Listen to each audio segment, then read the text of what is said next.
Esto es Intersecciones. Desde New York les habla Raúl Galope. ¿Qué tal? Buenas tardes, buenas noches, buenos días. Otra vez con Marcelo Maraño para empezar nuestra conversación musical de esta semana. ¿Qué tal, Marcelo? ¿Cómo estás? Hola Raúl, ¿cómo estás vos? ¿Cómo está la audiencia? Espero que estén todos bien. Sí, sí, Bueno, muy bien. Eh, bueno, Así que bueno, listo. Habíamos prometido una especie de, no debate, pero sí un cambio de perspectivas o un compartir perspectivas con respecto a este gran dilema de la música en distintas manifestaciones. Versión original o adaptación, traducción, accesibilidad de alguna manera. Y hoy te cuento, antes de que empecemos con el tema, estuve en un panel muy interesante eh, en España, en Madrid, virtual obviamente, eh, sobre accesibilidad, eh, donde se ven distintas posibilidades e inclusive la posibilidad de traducir o adaptar la música al lenguaje de señas, lo cual me pareció algo muy interesante. pero Así que bueno, adaptar la música al lenguaje de señas, o ¿cómo, sea, cómo se...? traducirlo. O sea, que vamos a un concierto, los oyentes lo escuchan, obviamente, y las personas que no son oyentes, los sordos, tienen un traductor de lenguaje de señas que transmite. Si es solo música, es solo música. Y si es eh, con letra, también traduce la letra a partir del lenguaje de señas. Y esto no solamente lo hacen personas traductores oyentes, sino que también participan personas no oyentes en este tipo de acceso, de dar acceso De a... recursos, digamos. Sí, o sea, a mí me parece fantástico porque sí, no es lo mismo, pero es lo mismo. O sea, eh, yo creo que nos abre un poco la mente en cuanto a que, bueno, distintas personas acceden de distintas maneras. Y lo mismo pienso que se da en cuanto a la traducción. Esa es mi humilde opinión. Claro, a mí lo que me resulta raro y difícil, si yo hubiera estado en ese seminario, no sé cómo es, se llama seminario, No, yo hubiera... fue una entrevista. Es una Ajá. jornada que organizó la Escuela de Traductores de Madrid. Yo hubiera consultado cómo es el mecanismo, porque en realidad los sonidos, yo sé que la gente sorda puede percibir las vibraciones, ¿no? Pero bueno, pero lo que pasa que en la música, sobre todo en la música orquestal o la música de varios instrumentos o con piano y demás, que hay una cantidad de sonidos que están interviniendo que, bueno, van Bueno, generando las tonalidades. ¿Cómo se explica eso? ¿Cómo se explica una bueno, tonalidad? a mí, o sea, exacto. Por otro lado, yo no lo pregunté en la jornada porque tampoco había tiempo, pero se me ocurrió, aparte, ahí se hablaba sobre la traducción, ¿no es cierto? El traductor en lenguaje de señas, el ser humano que está a lo mejor en el escenario, a un costado, frente, ¿no es cierto?, a la orquesta, interpretando eh, la música y a veces las letras también. Pero se me ocurre también que si se pudiera traducir, digamos, y eso a lo mejor la inteligencia artificial lo puede hacer, si se pudiera traducir el sonido a color, ¿verdad? A crear, que ya lo han hecho, ¿no? Algunos, pero de manera creativa, no Sí, automática, ¿no es cierto? Kandinsky trabajó sobre los Sí, sí, sonidos y el color. exacto. Y los colores, eh, bueno, es otra manera de abordar la obra musical. O sea, a lo que voy, y que lo digo un poco como para iniciar la conversación, ¿no es cierto? A lo que voy es que todos estos recursos de accesibilidad nos abren un poco, nos quitan el velo de la hegemonía, de lo hegemónico. Y ahí entonces entran distintas posibilidades de acceso.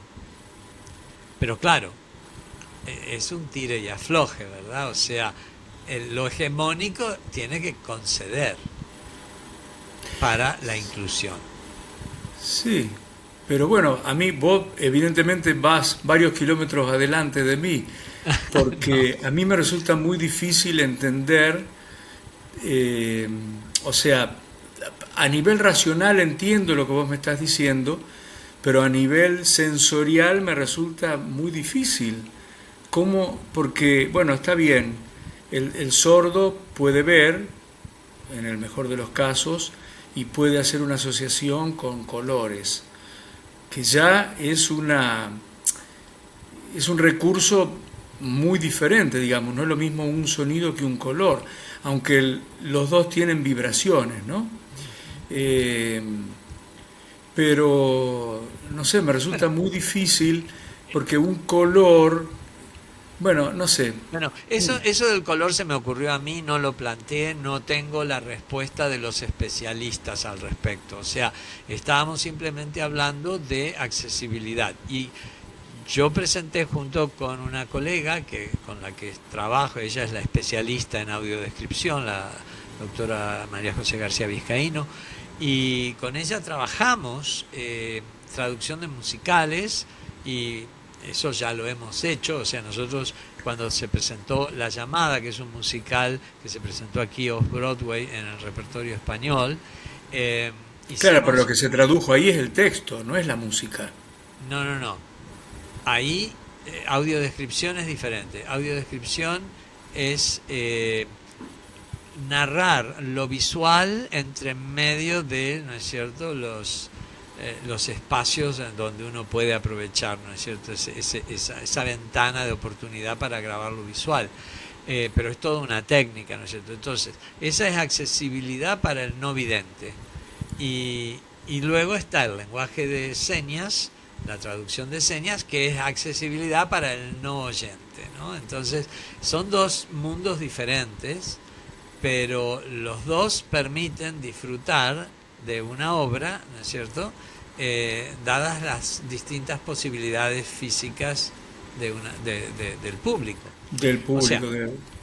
esto es quizás un caso extremo, simplemente te lo planteo como para abrir un poco digamos, todo ese paraguas de oportunidades, pero en nuestro caso vamos a hablar de quedarnos con la obra original o con la adaptación en el idioma materno de los que están escuchando, ¿no es cierto?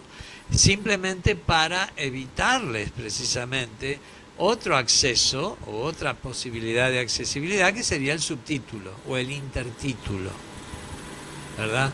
O sea, nunca me planteé, no sé si vos alguna vez lo planteaste así, yo nunca me planteé que cuando íbamos al cine en nuestra juventud a ver películas extranjeras subtituladas, en realidad estábamos usando un recurso de accesibilidad, Sí, claro.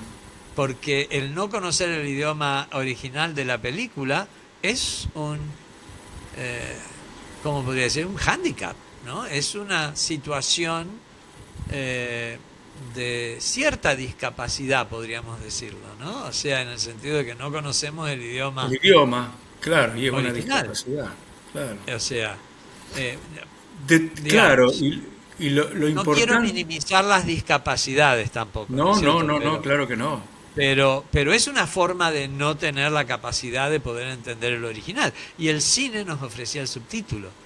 Pero, por más que uno desarrollaba esa mirada de leer el centro del subtítulo y luego mirar hacia arriba, algo se pierde, obviamente, ¿no? O sea, en cuanto a la obra, a lo visual de la obra cinematográfica. Seguramente, pero en el caso nuestro, o yo lo recuerdo y te pregunto, cuando vos salías de ver una película, no sé, rusa, ponele, porque para nosotros es mucho más difícil el ruso que el italiano, qué sé yo, que estamos Sí, más acostumbrados, o el portugués, qué sé yo. sí, Eh, ¿Vos no sentías como que había habido una especie de mimetización entre el idioma de la sí, película y el sí, subtitulado? O sea, uno total. entendía a través del subtítulo, pero en realidad uno se quedaba con el sonido Sí, del, del idioma total, original. total. Es más, yo que he trabajado el subtitulado con mis alumnos en una clase de traducción audiovisual, te puedo asegurar que cuando uno crea el subtítulo y elige, porque la traducción obviamente hace que por un montón de es subordinada, se llama traducción subordinada porque significa que se debe subordinar a ciertas condiciones. No puede haber más de ciertos caracteres por línea, no puede haber más de dos líneas por... Tiene que Sí, haber un cambio sí, cada... porque si no, no se puede leer. Exacto, mínimo un segundo, máximo 6 segundos. Bueno, hay una serie de subordinaciones y uno tiene que condensar, uno tiene que armar el diálogo de manera tal que eh, respeta el original todo, pero no es palabra por palabra. Por eso mucha gente que entiende algo del idioma dice, esa traducción está mal hecha. Por eso se la llama traducción vulnerable. ¿Por qué? Porque todo el mundo entiende algo y cree que está mal hecha, aunque en realidad seguramente está bien hecha. Pero bueno, A veces igual cuando está mal hecha porque te dice, qué sé yo, a help veces está mal yourself, hecha, y a que veces te está mal traducían, hecha. ayúdate a ti mismo. Sí, sí, sí, sí. Bueno, es un Pero caso bueno, extremo. Pero a lo que sí. voy es que cuando nosotros trabajamos con mis alumnos y tomábamos una película, ¿no? Un actor cualquiera, ¿no? Por ejemplo, no sé, y le hacíamos decir tal cosa en el subtítulo, te aseguro que yo sentía que ese actor estaba diciendo mis palabras. Me daba esa sensación de que le hacía decir lo que yo quería que diga. Eh, y creo que es lo mismo que vos decís, que el público se siente como que entró en ese idioma a partir de la lectura O del sea, subtítulo. hubo una comprensión, por supuesto que fue gracias a la traducción, pero de alguna manera parece que la comprensión hubiera sido como automática de ese idioma a uno, ¿no? Subliminal, sí, sí, sí, sí. Subliminal, exactamente. Sí, sí, exacto. Ahora, ese recurso, ¿verdad? En teatro, si bien existe el supertítulo, que se llama el que se pone Sí, arriba, igual que en la ópera. igual que en la ópera, y también ahora hay recursos que te ponen la pantallita en la butaca de adelante, en el respaldar de la butaca de adelante, entonces podés leerla, digamos, sin molestar o sin cambiar la escenografía de la ópera o de lo que fuera, ¿no es cierto? En otros casos los he visto integrados en paredes. Por ejemplo, yo vi, aquí se hizo una versión de Fiddler on the Roof, el violinista en el tejado, se la hizo en Yiddish, o sea, todo traducido al Yiddish, y con subtítulos en inglés, supertítulos, y en ruso. O sea, y estaban integrados en la escena, digamos, bastante bien, cosa que se podía leer sin perder mucho. Pero no deja de exigir una cierta habilidad extraña a la ópera o al musical en sí mismo, que es tener que leer paredes, ¿no?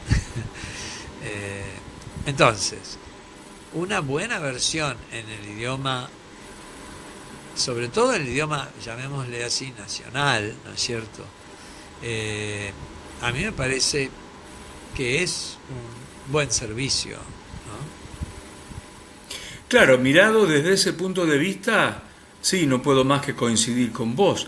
De todas maneras, eh, yo pensaba un poco en la música un poco más elaborada, digamos, en la música clásica concretamente, incluso en la música de cámara, porque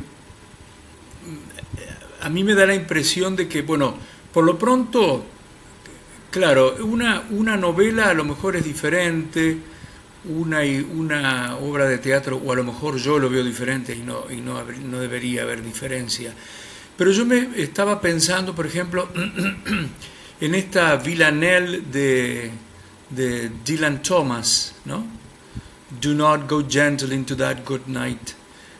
Y bueno, tiene que tener, la Villanelle tiene que tener, o por lo menos esta tiene 10 sílabas en cada verso. Y tiene 15 versos de 3 y una estrofa, o 15 versos, o 15 estrofas de 3 versos, digamos, y tiene una de 4, ¿no? Si eso vos cuando lo pasás a otro idioma, eso se rompe. Entonces evidentemente hay una estructura que no permanece igual. Yo estuve viendo en alemán, más o menos se puede guardar, pero bueno, porque son idiomas con de alguna manera el mismo origen, o de alguna manera el mismo origen. Pero en idiomas como el italiano, como el francés, como el portugués, como el español, se pierde mucho. Y cuando uno piensa en una ópera, no hablo de la voz hablada, hablo de la voz cantada. Siempre, sí, ¿no? sí, la voz cantada. La ópera y la voz cantada en ópera y no en teatro musical, porque me parece que hay algunas diferencias que después las podemos marcar. Pero en la ópera, vos por ejemplo escuchás Wagner y el sonido, o sea, puede pasar que vos no entiendas lo que está pasando en la ópera, porque no entiendas el texto, pero gracias a la música, gracias a la puesta y gracias a los sonidos vocales y de la orquesta, vos haces una comprensión de la ópera. Entonces el texto ahí pasaría como a segundo plano, porque en realidad, bueno, o segundo plano o paralelamente con la música, porque se crea como una nueva entidad, es decir, una palabra cantada en una altura determinada, que no es la altura del habla, sino que es en la altura del canto, en la música clásica, en la ópera más concretamente, toma una cualidad única. Sí. Y si ese texto vos lo modificás, estás modificando esa cualidad. Sí. No sé, yo, por ejemplo... Sí, coincido. Claro. Con respecto a lo que dijiste primero, ¿no es cierto? En cuanto a la estructura de la estrofa, y a la métrica, bueno, creo que es porque pensás en una traducción más o menos literal, ¿verdad? Porque se puede guardar una estructura y una métrica adaptando precisamente las palabras, ¿no? Sí, pero igual no suena de la misma manera. Yo, bueno, estuve buscando traducciones, diferentes traducciones. En alemán se asemejan bastante, porque se puede mantener las 10 sílabas de los versos, por ejemplo, pero en italiano no, en español tampoco, pero en francés tampoco. ¿Por qué no se pueden mantener las 10 sílabas de los versos?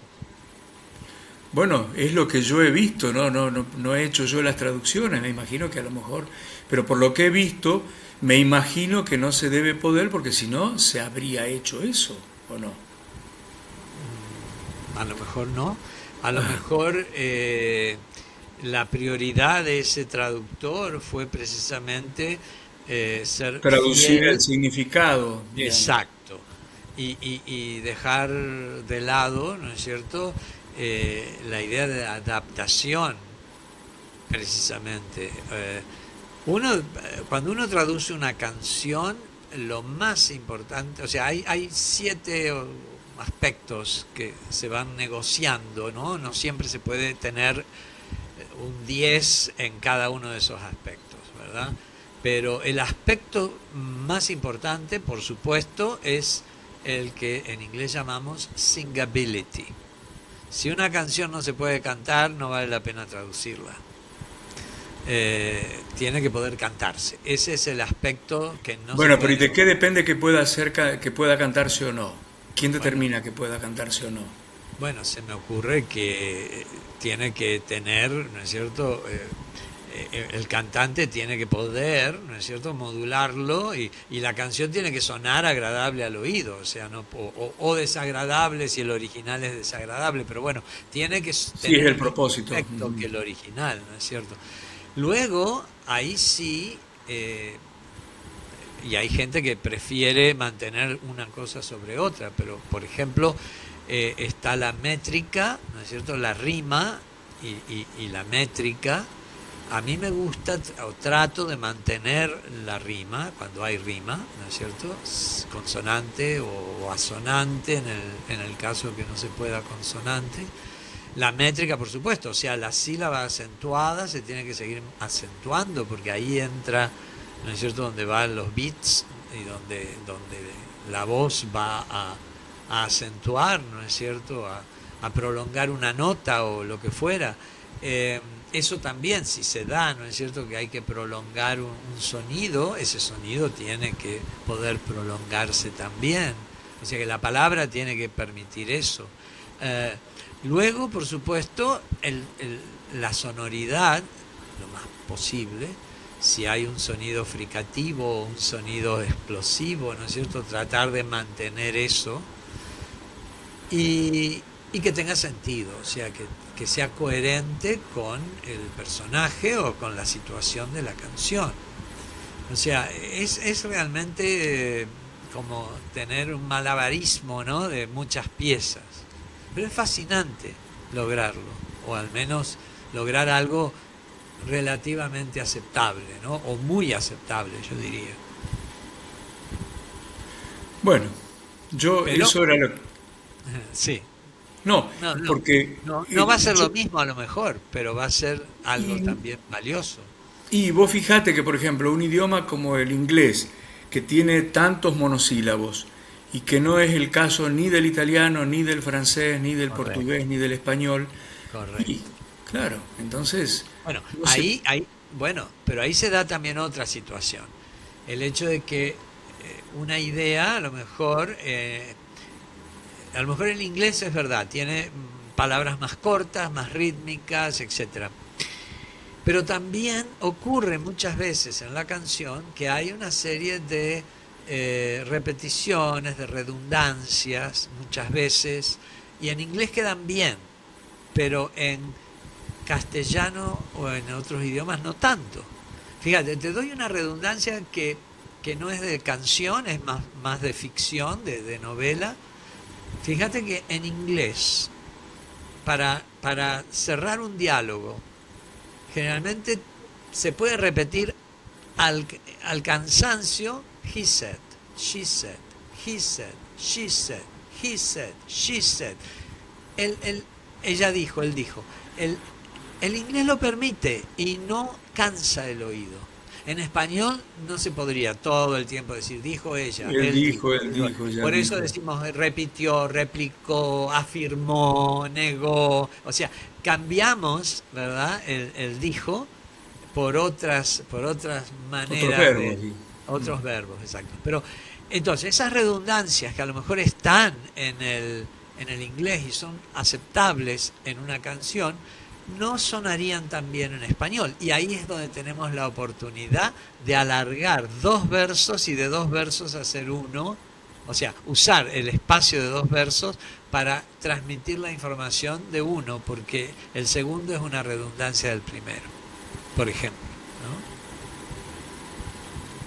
Bueno, vos no crees que, porque, a ver, mi conclusión era, por lo menos en la ópera en la música de cámara, que uno puede perfectamente hacer una investigación, digamos, estudiar de alguna manera el libreto, estudiar un poco la música, tratar de que no lo tome por sorpresa la obra, y si uno no entiende el idioma, finalmente pueda seguir el Sí, hilo conductor de la historia a través de lo que va pasando, tanto sí. escénicamente como vocalmente y como musicalmente, ¿no?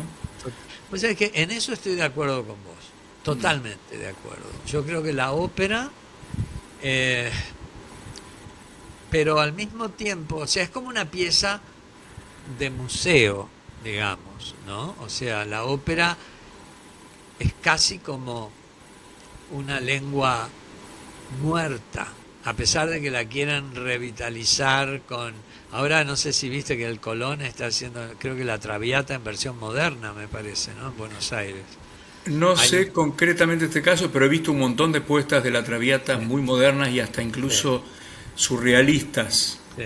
Yo he Sí, visto también Elixir de Amor, por ejemplo, este, en un trailer, en un diner de Texas, y el tenor era un cowboy con unos jeans ajustados y bueno, o sea, que se da otra cuestión. Los cantantes de ópera además tienen que tener un cierto físico que antes no importaba, antes tenían, no sé, 40 años o la edad que fuera, ¿no es cierto? Y eran un adolescente, jugaban a ser adolescentes, Julieta, ¿no? Y sí, Romeo y sí. Julieta Sí, o la misma Madame Butterfly. sí, Hay sí, una, tuve una anécdota que era una señora muy mayor que hacía de Madame, o bueno, o sí, relativamente mayor, si sí. cantaba no habrá sido tan mayor. No, claro. Y cuando él le pregunta, de acuerdo al libreto, él le pregunta, ¿y tú cuántos años tienes? O algo así. Y ella le dice, yo soy vieja, ya tengo 15.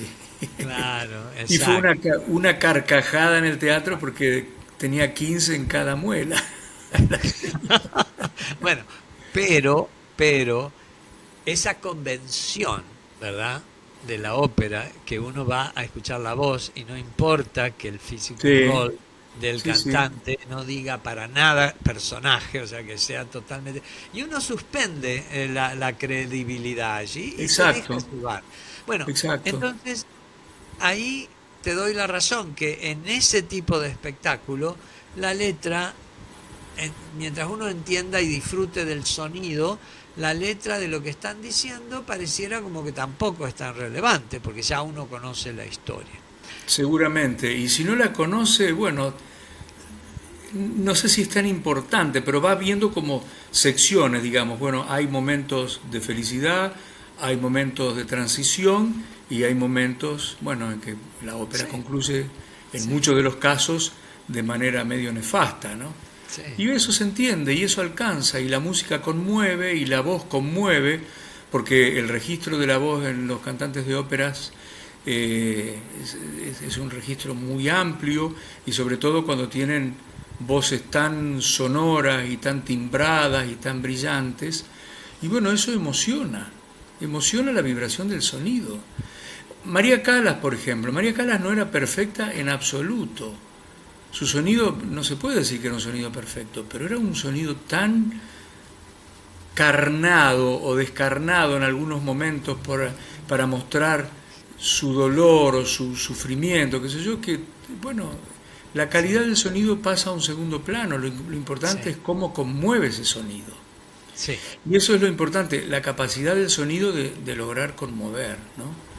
por Y, supuesto. bueno, y ahí el texto pasa un poco a segundo plano, la verdad. Pero Pe- en ese tipo de espectáculo y en la música de cámara un poco también pasa eso. La gente ento- percibe la melodía que puede ser muy edulcorada, puede ser muy lírica, puede ser muy romántica o no, porque depende si es un dodecafonista en una de esas, pero provoca, no sé, en el dodecafonismo esos saltos tan extraños que también sorprenden, ¿no? sí. Y, y el texto sí pasa a un segundo plano, evidentemente.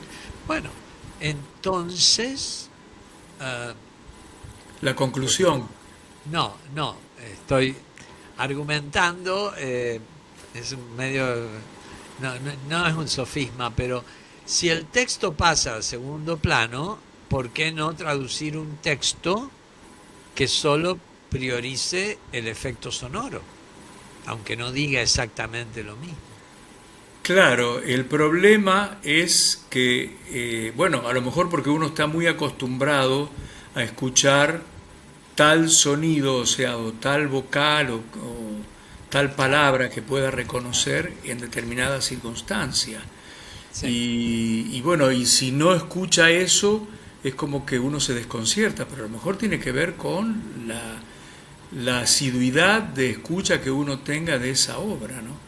Pero fíjate ahí, me estoy acordando en Caballería Rusticana, cuando se escucha un alarido y dice, han ammazzato compare Turito, han ammazzato compare Turito. Yo no me puedo imaginar esa frase en otro idioma, aunque no está exactamente cantado porque está parlado, pero no sé, perdería fuerza. No es lo mismo, han ¿Cómo, cómo, ammazzato cómo, compare Turito. ¿Eh? cómo lo traducís al español? Han asesinado al compadre Turido. Bueno, Y si yo te digo, ¿cómo te dije? no, asesinado no, hay que buscar otra palabra. Ah, han asesinado, no, han matado, tampoco. No, tampoco la estructura. Han matado, hay que buscar otra cosa. Muerto eso, muerto está, ¿no?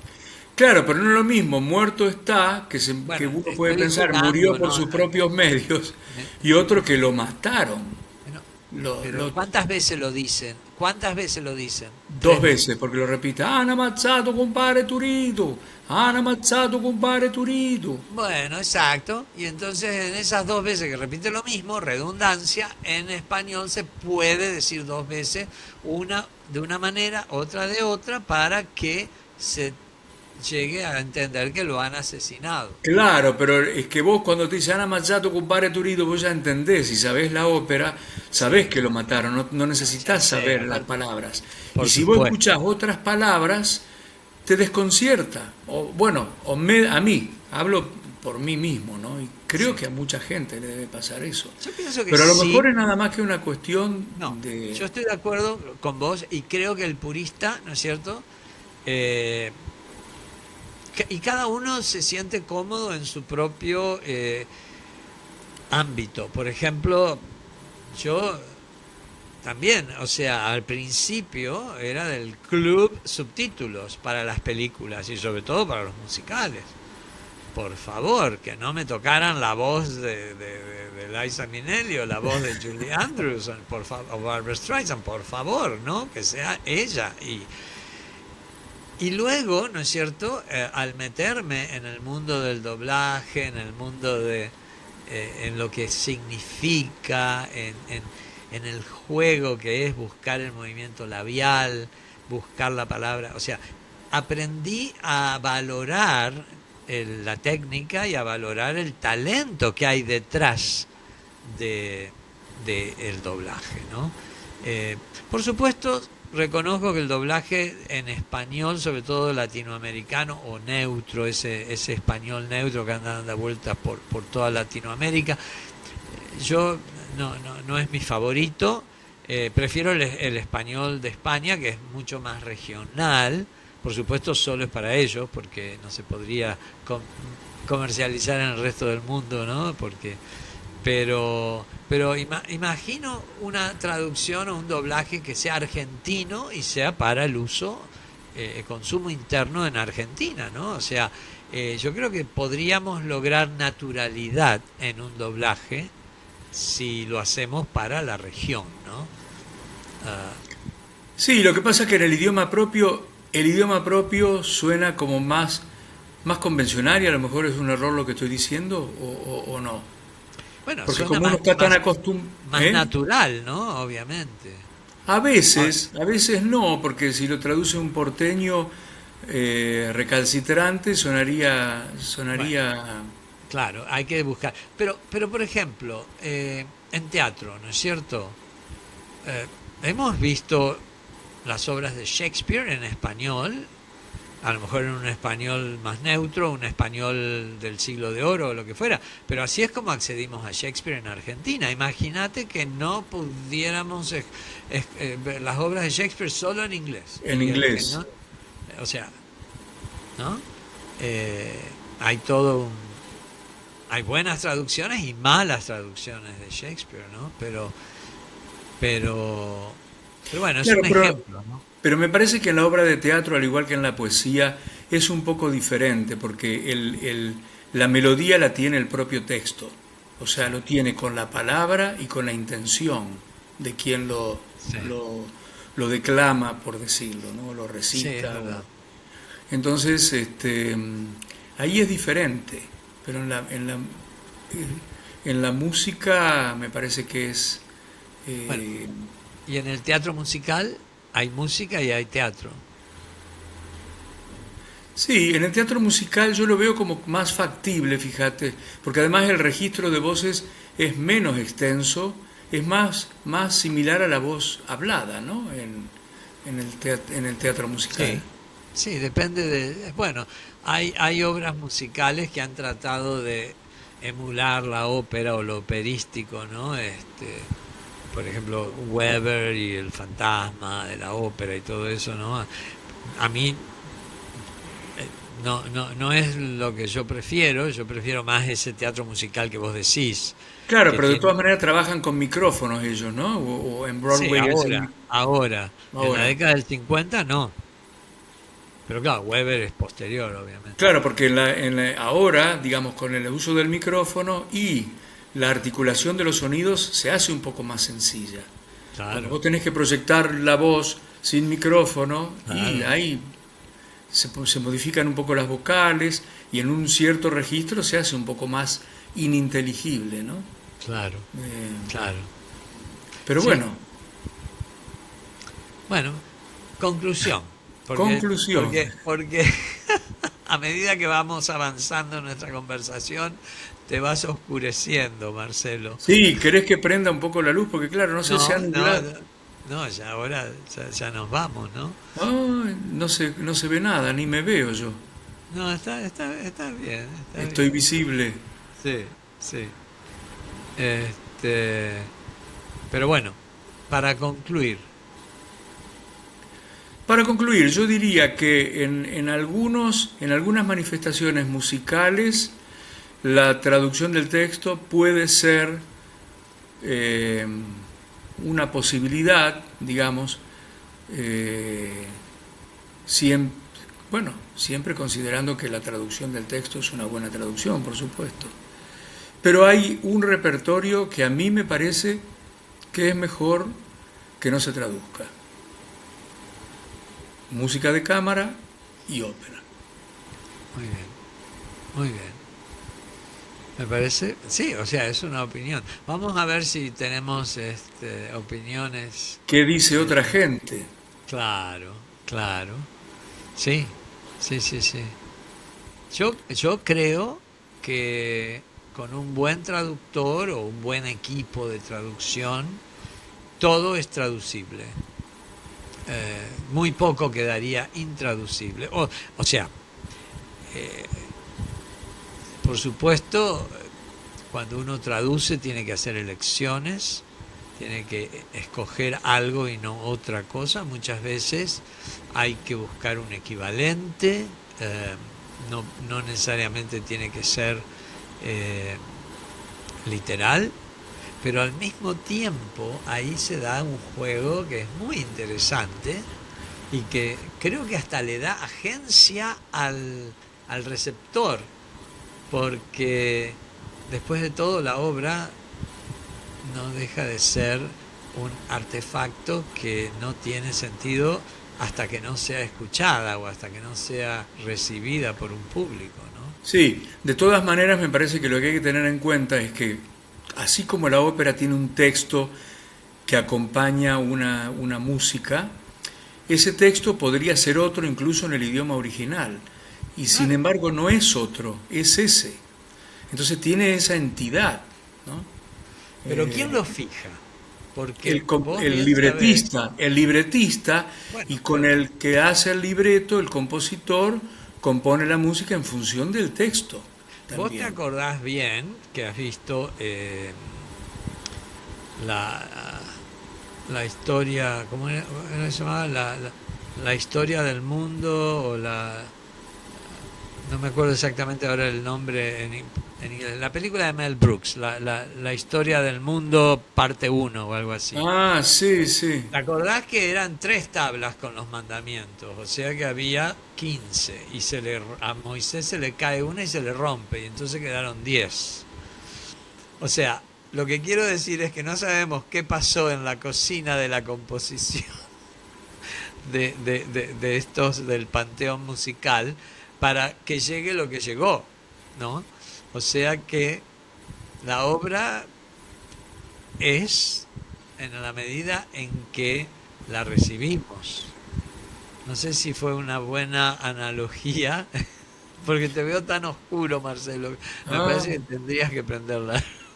prendo la luz. Nosotros tenemos así como esa, ese respeto, esa especie de reverencia o de temor reverencial con la obra de arte y bueno, no le quita valor, pero sí podemos reconocer que es un proceso, ¿no? Que llegó a nosotros después de cierta evolución y que dejó de evolucionar.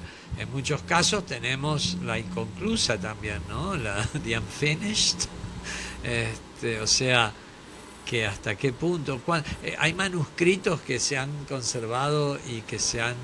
O sea, la obra se va trasladando y se va enriqueciendo, yo creo, al punto que por ahí podemos aceptar cierta eh, adaptación o cierta traducción o lo que fuera, ¿no? O sea, ese es mi punto de vista. Eh, pero claro, yo no soy especialista y seguramente un musicólogo estaría espantado de pensar que, bueno, que le vamos a tocar, ¿no? O adaptar o cambiar algo, ¿no?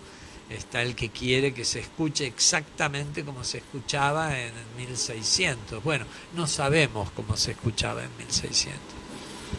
La verdad no sabemos. No, pero lo único que sí sabemos, creo, bueno, a lo mejor cambió la pronunciación también de las palabras, eso es posible, ¿no? También. Bueno, Es más, en inglés sí. hubo modificaciones en Sí, Shakespeare con exacto, respecto al... exacto, exacto.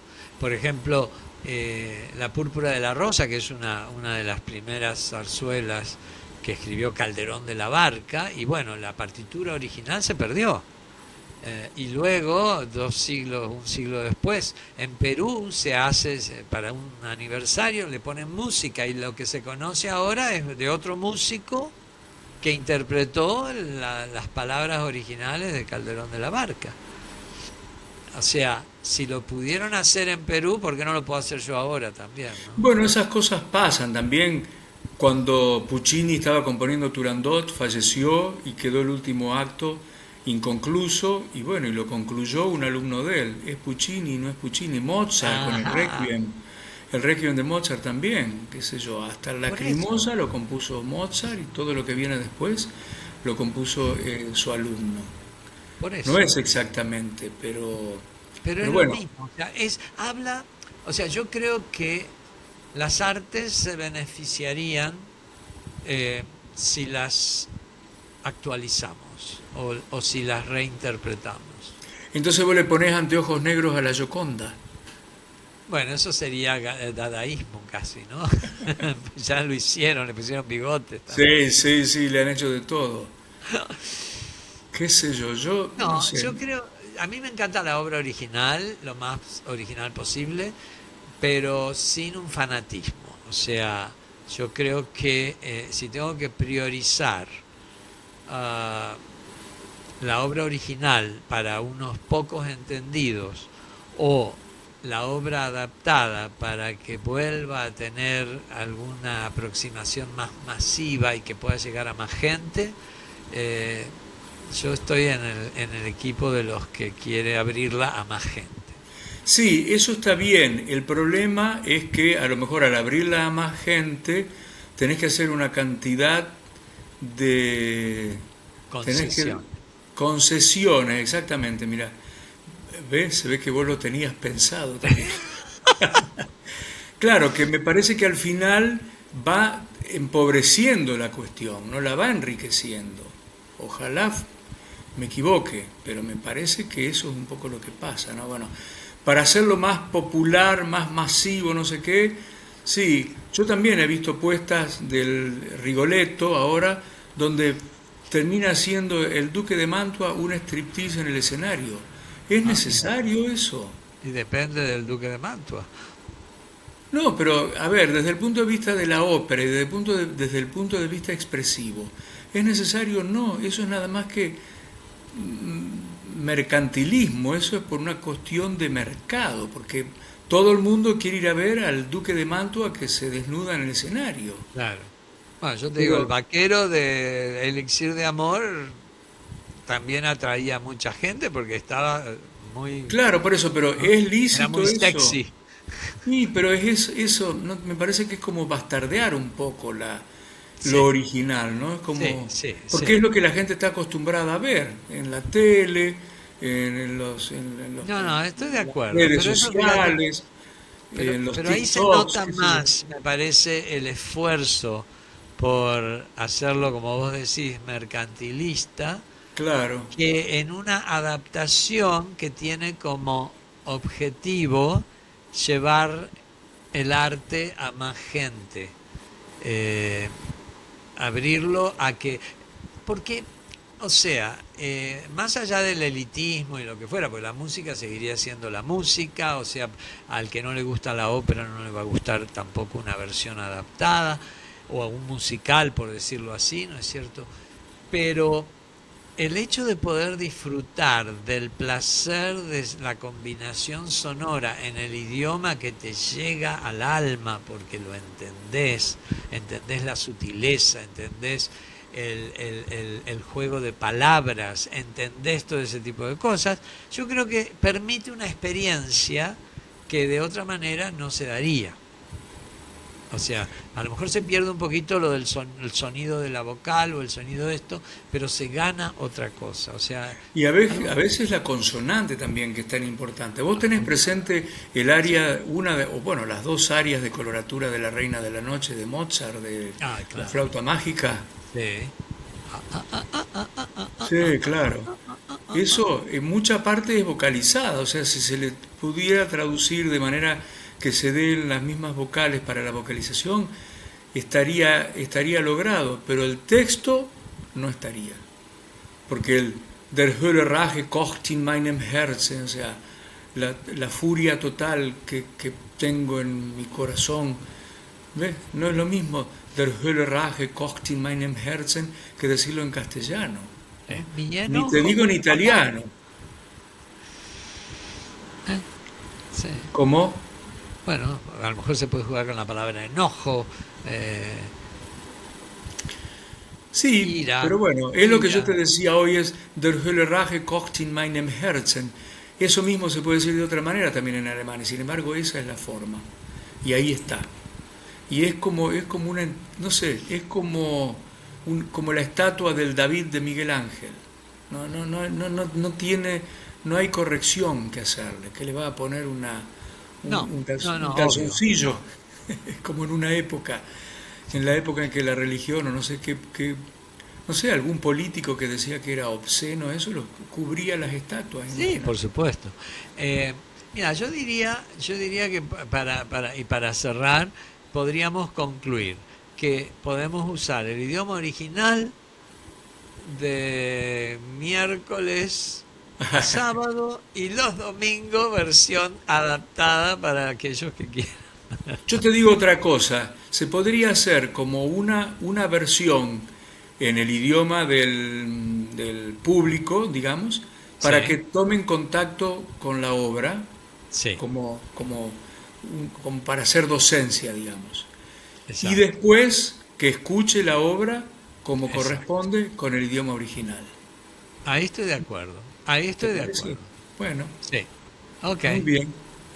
Me parece una buena idea porque es una manera de aproximar y Claro, luego que la gente llegue sabiendo y habiendo tenido la experiencia, para ¿verdad? lo cual eso a lo mejor valdría la pena hacerlo cuando, para, digamos, en presentaciones o en conciertos para niños, ¿no?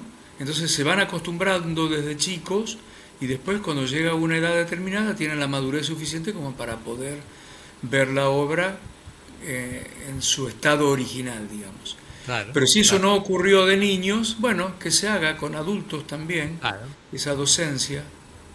Ahí estamos. Sí, Estamos de acuerdo, Raúl. ahí estamos. Bueno, genial. Bueno, me encantó, me encantó. Aparte, me parece muy valioso, ¿no? El hecho de compartir ideas, a veces opuestas, pero sí llegar a, a entender que no Claro, tenemos que porque tener cada uno razón tiene o su no. visión. Claro, claro, y hay una historia detrás de esa visión, Claro, todo eso si no la viene de un... podemos cambiar, Claro, claro. pero que sí podemos entender la posición del otro. O sea, yo entiendo perfectamente por qué querés mantener la versión original. Me parece fantástico aparte. Y debe haber, tiene que quedar. No se puede perder eh, en una traducción y que ya no haya. Además, te doy algo a tu favor. Fíjate que las traducciones caducan, los originales no. O Es sea, verdad. ¿cuántas traducciones se han hecho de Don Quijote? ¿Por qué? Porque cada tanto se dan cuenta que perdió lustre y que hay que volver a traducirlo. A Shakespeare lo mismo. Hay traducciones de Shakespeare que si ahora las leemos, que son del año 1930, por ejemplo, y si ahora las leemos, decimos, qué horror, ¿cómo a la gente le pudo haber gustado esto, ¿no? Y entonces la obra no pierde valor, el original, pero las traducciones caducan cada tanto. Ahí te estoy dando la razón. Claro, y entonces quiere decir que en la traducción hay algún grado de inestabilidad, ¿no? Correcto. Por lo que estás diciendo vos, que no Exacto. tiene los originales. El No tiene, original es como no tiene, una sí, estatua de mármol sí, o de sí, bronce, qué sé la yo. Bueno, reproducís en arcilla. eh. Bueno, no tanto en arcilla, pero bueno. Bueno, si vamos a ser exquisitos, el bronce se irá deformando con el tiempo, el mármol también, pero bueno, pasa mucho más tiempo, ¿no? Exacto. Y con eso nos vamos hasta nuestro próximo encuentro. Bueno, y qué bueno sería que alguna otra gente hiciera algún comentario al respecto a ver qué le parece esto de lo que estuvimos hablando, ¿no? Sí, Bueno, me parece muy bien. Vamos a ver, ahí está abierto a los comentarios de la gente. y a las diferentes opiniones. Exacto. Y que sean comentarios de un párrafo, ¿no? No de dos líneas. Una palabrita o dos palabritas. No, no, que escriban, que escriban. Que digan, están los dos equivocados. Tercera posición, y que nos den la Otra. tercera Y posición. muy bien, ojalá hubiera. O Claro, a lo mejor toman algunas cosas de cada uno de nosotros y le claro, dan otra visión, en fin, qué sé seguro, yo. Ojalá. seguro. Bueno, muy bien. Bueno, Un bueno, gusto y hasta la próxima. hasta la próxima. Chao a todos los oyentes. Aquí concluyen nuestras intersecciones de hoy. Muchas gracias por escuchar y hasta la próxima intersección.